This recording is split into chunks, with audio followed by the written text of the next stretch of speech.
नमस्कार दोस्तों, आज फिर आपका स्वागत है क्राउन इमिग्रेशन के यूट्यूब चैनल पर। तो आज का जो हमारा टॉपिक है वो है एमबीबीएस इन कजाकिस्तान। तो हमारी बहुत सारी वीडियोस है हमारे चैनल के ऊपर एमबीबीएस से रिलेटेड, हर एक कंट्री को टच किया हुआ है हमने। एमबीबीएस आप कैसे कर सकते हैं, फर्स्ट वर्ल्ड कंट्रीज़ के बारे में भी डिस्कस किया है, जो हमारी जितनी भी रशियन कंट्रीज़ है उसको भी मैंने टच किया है। अभी मैं जितनी भी वीडियोज़ लाऊँगा अभी कंट्रीज़ वाइज इंडिविजुअल वीडियोज़ लेकर आऊँगा। तो आने वाले टाइम में मेरी कोशिश रहेगी जितनी भी फॉरेन कंट्रीज़ हैं उन सब कंट्रीज़ में जहाँ पर आपके लिए एमबीबीएस के क्या ऑप्शन है उसकी कंप्लीट इन्फॉर्मेशन लेकर आऊँगा। शेंगन की 26 कंट्रीज़ हैं, उनकी सारी की सारी इन्फॉर्मेशन लेकर आऊँगा कि उनमें अगर आप बच्चों ने एमबीबीएस करनी है तो किस वे से कर सकते हैं। तो कुछ कंट्रीज़ को मैंने एमबीबीएस में टच किया था शेंगन कंट्रीज़ में, जैसे लाटविया, लिथुनिया, एस्टोनिया, ये बाल्टिक स्टेट है। उधर मैंने चेक रिपब्लिक है, माल्टा है, तो हंगरी है और पोलैंड है, उसके बारे में मैंने टच किया था कि वहाँ पर आप अपनी एमबीबीएस कर सकते हैं। फिर यूरोप के बारे में मैंने डिस्कस किया था कि रोमानिया, बुल्गारिया में हमारे पास ऑप्शंस हैं। तो जर्मनी के बारे में मैंने डिस्कस किया था, ऑस्ट्रिया के बारे में भी किया था, अपना इटली के बारे में मैंने डिस्कस किया था कुछ वीडियोज़ में। इसके अलावा जितनी कंट्रीज़ और बच गई हैं शेंगन के अंदर उनको भी मैं आने वाले टाइम में लेकर आप तक आऊँगा। स्पेशली जो नॉर्डिक स्टेट्स हैं, जैसे स्कैंडिनेवियन कंट्री है, स्वीडन है, फिनलैंड है, डेनमार्क है, नॉर्वे है, उनमें आप एमबीबीएस कैसे कर सकते हैं, या फ्रांस में अगर आपने एमबीबीएस में एडमिशन लेना है किस तरीके से ले सकते हैं, बेल्जियम में किस तरीके से ले सकते हैं, उनकी भी आने वाले टाइम में मैं इन्फॉर्मेशन लेकर आऊँगा। तो हमारे चैनल पर ऑलवेज इंफॉर्मेटिव इन्फॉर्मेशन रहेगी। ऐसा नहीं है कि सिर्फ हम एमबीबीएस इन यूक्रेन और लास्ट में फिर यूक्रेन के बारे में ही हम बात करें। तो यूक्रेन की भी मैंने अभी वीडियो बनाई थी क्योंकि डिमांड ही बहुत है, प्रमोटेड कंट्री है। ऑलवेज मैं रिक्वेस्ट करता हूँ पेरेंट्स और बच्चों के, जो प्रमोटेड चीज़ होती है उसको अवॉइड करें, बट मानते नहीं बच्चे भी। मेरे दोस्त गए हुए हैं, हमारे रिलेटिव गए हुए हैं यूक्रेन में, हमने भी यूक्रेन ही जाना है।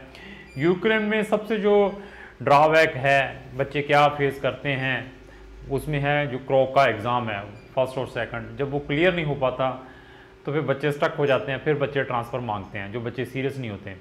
और फॉरेन कंट्री में सबसे ज़्यादा जो प्रॉब्लम्स आती हैं हमारे इंडियन स्टूडेंट्स को, जो सबसे ज़्यादा जाकर फेस करते हैं, वो क्या है, वो सबसे ज़्यादा ये है कि वहाँ पर वेस्टर्न कल्चर है।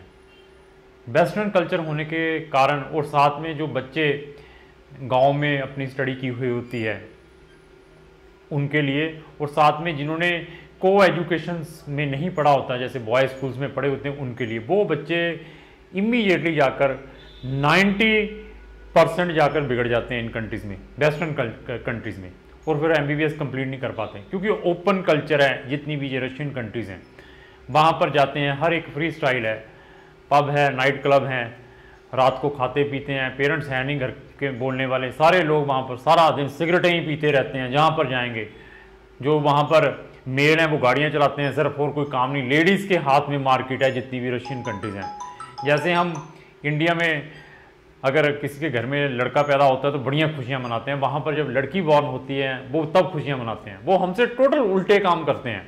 तो जैसे यहाँ पे स्विच लगे हुए हैं, जैसे अगर हमने इसको ऑफ करना है तो ऊपर को है, ऑन करना तो नीचे है, वहाँ पर उल्टा है। अगर ऑफ करना है ऊपर को है तो ऑफ, अगर ऑन करना है तो ऊपर को है, ऑफ करना है को नीचे, ऐसे सिस्टम, मतलब उल्टा सिस्टम है वहाँ पे।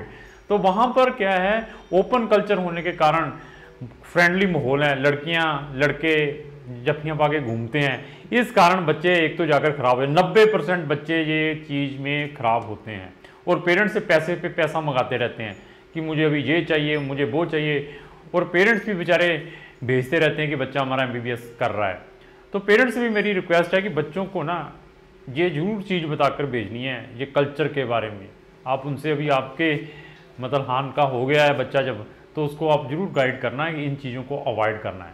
फ्री स्टाइल बहुत है, नाइट क्लबों में बहुत जाते हैं बच्चे, पैसे मंगाते रहते हैं, फिर कैरियर ख़राब कर लेते हैं। तो ये वाले बच्चों के लिए फिर वो एमबीबीएस कर नहीं पाते, फिर रोते हैं, देखते हैं यार मैंने तो कैरियर ख़राब कर लिया, आगे फिर कुछ नहीं मिल पाता, पेरेंट्स के भी पैसे ख़राब करते हैं। चलो हम कजाकिस्तान के बारे में डिस्कस कर देंगे। हमारे पास अभी 3 ऐसी कंट्रीज़ हैं यहाँ पर एमबीबीएस की जो ड्यूरेशन है 5 ईयर्स की है। वो कौन कौन सी है? एक है कजाकिस्तान, किर्गिस्तान और उज्बेकिस्तान। इन कंट्रीज़ की भी मैं वीडियो आने वाले टाइम में लेकर आऊँगा, जहाँ पर आप एमबीबीएस विद हॉस्टल के चार्जेस डाल के ये लेकर चलिए 14 लाख से लेकर मतलब 18 लाख के बीच में कर सकते हैं। ये 3 कंट्रीज में कौन सी, कजाकिस्तान, उज्बेकिस्तान और किर्गिस्तान में, ये वो कंट्री है। लेकिन आज जो हमारी डिस्कशन है कजाकिस्तान के ऊपर है। कजाकिस्तान के जो कजाकिस्तान है वहाँ पर हमारे पास 4 यूनिवर्सिटीज़ हैं। तो मैंने फिर बताया था डिग्री बड़ी है, पैसे ज़्यादा है, हर एक एजेंट चाहता है कि ले लो, सर्विस चार्जेस भी ले लो, वन टाइम चार्जेस भी ले लो, मतलब कई कुछ कह के पैसे ले लेते हैं। फर्स्ट ईयर जी आपके लिए वहाँ पे हॉस्टल फैसिलिटी मैंडेटरी है, जो आपने फूड खाना है व्हाट्सएवर वो करते रहते हैं, उस तरीके से आपसे पैसे ले लेते हैं। तो 4 यूनिवर्सिटीज़ हैं। पहले कजाकिस्तान के बारे में बता दूं, इसकी जो कैपिटल है वो अलमटी इसकी कैपिटल है। पॉपुलेशन 2 करोड़ की इसकी पॉपुलेशन है। अगर मैं एरिया की बात करूं तो यहाँ पर जो टोटल जो एरिया है वो ये लेकर चलिए 27,24,900 स्क्वायर फीट का एरिया है। इतना बड़ा इसका स्क्वायर किलोमीटर का एरिया है। अगर मैं बात करूं कि इसकी बॉर्डर कंट्रीज कौन कौन सी है, कजाकिस्तान में बहुत अच्छा पोटेंशियल है, चाहे बिजनेस के लिए चाहे पढ़ने के लिए भी अच्छी कंट्री है। तो अगर मैं इनकी बॉर्डर कंट्रीज की बात करूं, एक साइड चाइना लगा हुआ है, चाइना के अलावा एक साइड रशिया भी लगा हुआ है, बड़ी बड़ी कंट्रीज साथ में लगी, उज्बेकिस्तान भी लगा हुआ है, किर्गिस्तान भी लगा हुआ है और तुर्कमेनिस्तान भी लगा हुआ है। ये इनकी बॉर्डर कंट्रीज है। इस्लामिक यहाँ का रिलीजन है, यहाँ पर जो लोग रहते हैं। तो अभी जो हमारे पास यूनिवर्सिटीज़ हैं उनके बारे में डिस्कस करेंगे। मैंने फिर बता दिया हम सिर्फ आपसे 15,000 एडवांस में लेकर आपका एडमिशन एवरीथिंग करवाएंगे। हमारे जो सर्विस चार्जेस हैं वो हम कब लेंगे, जब आपका वीज़ा आ जाएगा। चाहे आपने 4 कंट्रीज़ में भी अपना प्रोसेस डालना है, सर मेरा कजाकिस्तान में भी डालो, सर मेरा रशिया में भी डालो, सर मेरा यूक्रेन में भी डालो, बेलारूस में भी डालो, हर एक कंट्रीज में डालेंगे, लेकिन हम एडवांस आपसे 15,000 ही लेंगे। तो हमारे जो सर्विस चार्जेस हैं वो हम $1,500 से लेकर $2,500 तक के लेते हैं, वो भी जब आपका वीज़ा आ जाता है। एडवांस में हम 15,000 लेकर ही काम करेंगे आपका। ये नहीं कि MBBS करने जाना है 50,000 रुपये बच्चे से निकाल लें। तो ये जो मैं फीसें बताने जा रहा हूँ ये एक्चुअल फीसेज हैं वहाँ की यूनिवर्सिटीज़ की। आप यूनिवर्सिटी से डायरेक्टली भी कंफर्म कर सकते हैं, आपको यही ऑप्शंस वहाँ पर यूनिवर्सिटी आपकी मेल के ऊपर भेजेगी। तो जो मैं यूनिवर्सिटी की जो एक्चुअल फीसेज हैं, और आपको 2.5, 3, 4 लाख रुपया देने की जरूरत नहीं है, क्योंकि हमारे जो बहुत सारे MBBS को प्रमोट करते हैं, झूठ सच बोल के पैसे निकालते हैं कि निकाल लो, MBBS की डिग्री है, यहाँ तो मिल नहीं पाएगी। तो हमारे पास जो बच्चे BDS कर लेते हैं, BDS करने के बाद उन्होंने मास्टर करनी है डेंटिस्ट्री में फॉरेन कंट्रीज़ में, क्योंकि यहाँ पर इंडिया में डेंटिस्ट्री जो मास्टर करनी है उसके अंदर भी डिफरेंट ब्रांचेज है BDS के बाद। तो यहाँ पर भी अभी नीट का एग्ज़ाम उन्होंने इंट्रोड्यूस कर दिया हुआ है। अगर पीजी करनी है आपने इन मेडिकल तो नीट क्लियर करना पड़ेगा। तो पहले क्या था, आज से 1 या 2 साल पहले विदाउट नीट ही अपनी आप डेंटिस्ट्री या BDS के बाद मास्टर जो करनी होती है तो विदाउट नीट कर सकते थे। तो यहाँ पर कोटा सीट चलती थी, मैनेजमेंट सीट्स चलती थी, पहले डोनेशन देनी पड़ती थी, कोई 20 लाख कोई 25 लाख रुपया देता था, ठीक है। उसके बाद फिर यूनिवर्सिटी की फीस भी है हर साल की, कोई 5 लाख की, कोई 10 लाख, कोई 20 लाख की है। तो हमारे पास जितनी भी ये रशियन कंट्रीज़ हैं, चाहे आप यूक्रेन को, चाहे रशिया को, चाहे कजाकिस्तान को लेकर चलते हैं, चाहे आप बेलारूस को लेकर चलते हैं, तो वहाँ पर हम आपकी MDS MS और अगर आपने BDS के बाद भी मास्टर करनी है, किसी भी ब्रांच में करनी चाहते हो, MD MS या BDS के बाद अपनी मास्टर किसी भी ब्रांच में करनी है, तो उनमें भी आपका एडमिशन ऑर्गेनाइज करवा सकते हैं। और उनकी जो फीस रहेगी वो $3,000 से लेकर $5,000 तक की रहेगी साल की। तो ड्यूरेशन 3 साल का रहेगा, तो उसमें भी आप बेनिफिट ले सकते हैं। अगर आपका ऑलरेडी नीट का एग्ज़ाम जो यहाँ पर MCI क्लियर किया हुआ है आपने, अगर आपने ऑलरेडी MBBS के बाद MCA क्लियर किया हुआ है तो आपकी एलिजिबिलिटी है, आप यहाँ से MD MS करने के बाद इंडिया में विदाउट एनी फर्दर एग्ज़ाम दिए प्रैक्टिस कर सकते हैं और अपने नाम के आगे डिग्री भी लिख सकते हैं कि आप MD या MS हैं, या आपने डेंटिस्ट्री में मास्टर डिग्री की हुई है वो भी अपने नाम के आगे लिख सकते हैं। तो ये भी एक बेनिफिट है। अगर आपने MD MS भी करनी है तो उसके लिए भी हमें संपर्क कर सकते हैं। तो अभी हम डिस्कशन करेंगे जो एक्चुअल फीसिस हैं वहाँ की MBBS की। तो हमारे पास जो यूनिवर्सिटीज़ है अल फ्रेबी कजाक नेशनल यूनिवर्सिटी, वहाँ पर जो साल की जो ट्यूशन फीस है वो है 4205, मतलब $4205 साल की फ़ीस है। पहले साल से लेकर ये 5 साल की है, इसमें भी आपकी सेविंग है, क्योंकि बाकी जितनी कंट्रीज़ है, चाहे यूक्रेन चाहे रशिया, वहाँ पे 6 साल की है। तो $4205 देकर यहाँ पर साल की फ़ीस देकर आप अपनी MBBS कर सकते हैं। इवन इसमें यह भी ऑप्शन है, आप अगर अपनी वहाँ की फ़ीस अगर इंस्टॉलमेंट में भी देनी है, 3 इक्वल इंस्टॉलमेंट में देनी है, या 2 इक्वल इंस्टॉलमेंट में देनी है, या 1 टाइम देनी है, वो भी ऑप्शन है, वो भी आप अवेल कर सकते हैं। इसके अलावा जो अनदर चार्जेस हैं इस यूनिवर्सिटी में, आपकी जो हॉस्टल के चार्जेस है 1 साल के $700 हैं, ये इनके हॉस्टल चार्जेस हैं। वहाँ जाने के बाद आपका जो इंश्योरेंस बनता है, या आपने जो अपना वीज़ा एक्सटेंशन करवाना है, उसके जो चार्जेस हैं हर साल ये लेकर चलो $300 लगते हैं, वो आपने खुद पे करने हैं, वो हमें पे करने की ज़रूरत नहीं है। कहाँ कहाँ देने हैं तो वो आपको समझ लग जाएगा जब वहाँ पर पहुँचेंगे। इसके अलावा आपको एक 1 टाइम चार्जेस हैं, वो ये लेकर चलिए $1200 है, 1 टाइम चार्जेस है। उसके अंदर क्या क्या है वो भी मैं बता दूँ। एक तो आपके डॉक्यूमेंट अपोस्टल है, आपका मेडिकल है, आपका जो वीज़ा यहाँ से इनविटेशन आना है, डॉक्यूमेंट को ट्रांसलेशन करवाना है, या वीज़ा स्टैंपिंग करवाना है, ये $1200 के अंदर आपको आएगा सारे का सारा। और इसके अलावा ये $1200 के बाद जो हमारे सर्विस चार्जेस हैं, वो सर्विस चार्जेस कितने हैं मैंने फिर बता दिया, $1500 में हम आपका ये कजाकिस्तान का काम करवा कर देंगे। तो अगर हम इनको टोटल को कैलकुलेट करते हैं, 1 साल का आपका, पहले साल का $7600 बनता है 1 साल का, जो फर्स्ट ईयर का। जो नेक्स्ट ईयर का बनेगा वो $5200 बनेगा। पहले साल के 7600, क्योंकि उसमें हमारे सर्विस चार्जेस भी है, 1 टाइम चार्जेस आ गए, इसके कारण 7600 है, जो कि 5.5 लाख रुपया बनता है। 5.5 लाख में आपको फर्स्ट ईयर का देना पड़ेगा। जो नेक्स्ट ईयर रहेंगे वहाँ पर 3.25 लाख रुपया बनेगा, 3,75,000 रुपया हर साल, जो अगले नेक्स्ट 4 ईयर में देना है। तो ये इस यूनिवर्सिटी की इन्फॉर्मेशन थी।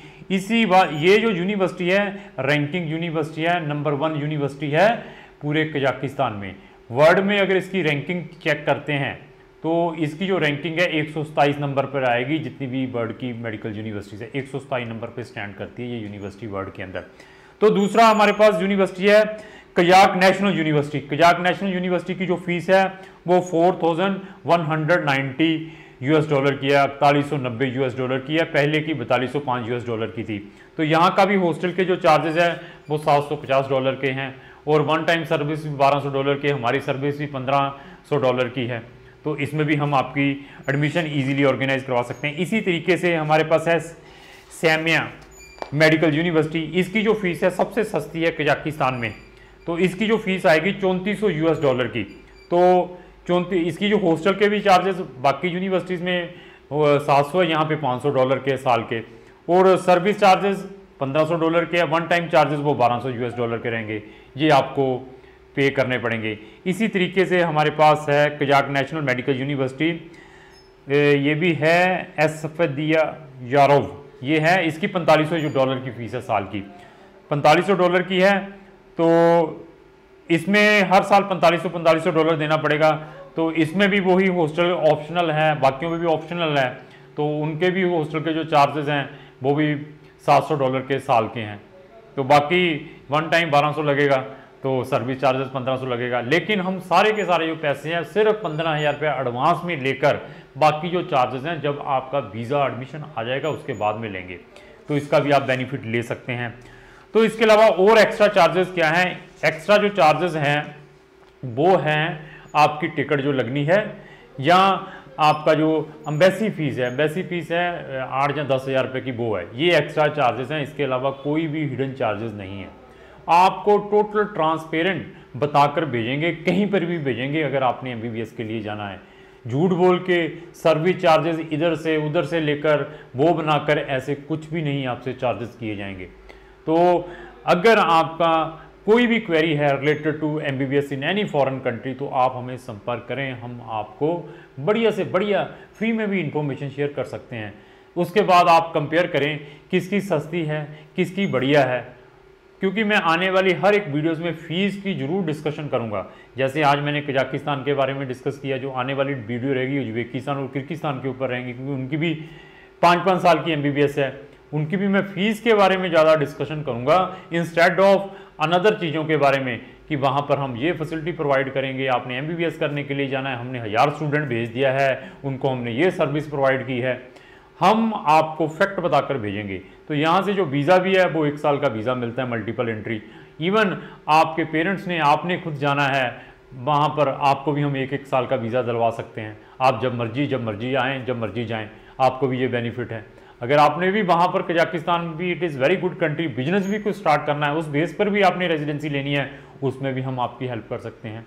हमारे पास बहुत सारे ऑप्शंस हैं, डिपेंड आपका बजट क्या है, उसके अकॉर्डिंग हम आपको बता सकते हैं कि आपको कौन सी कंट्री में जाना चाहिए। तो लास्टली, अगर आप मेरी नेक्स्ट वीडियो भी देखना चाहते हैं रिलेटेड टू MBBS, तो आप मेरे चैनल के साथ जुड़े रहें। अगर आपका कोई फ्रेंड, रिलेटिव को व्हाट्सएवर है जो MBBS में इंटरेस्ट रखता है, उसको हमारी वीडियो जरूर शेयर करें।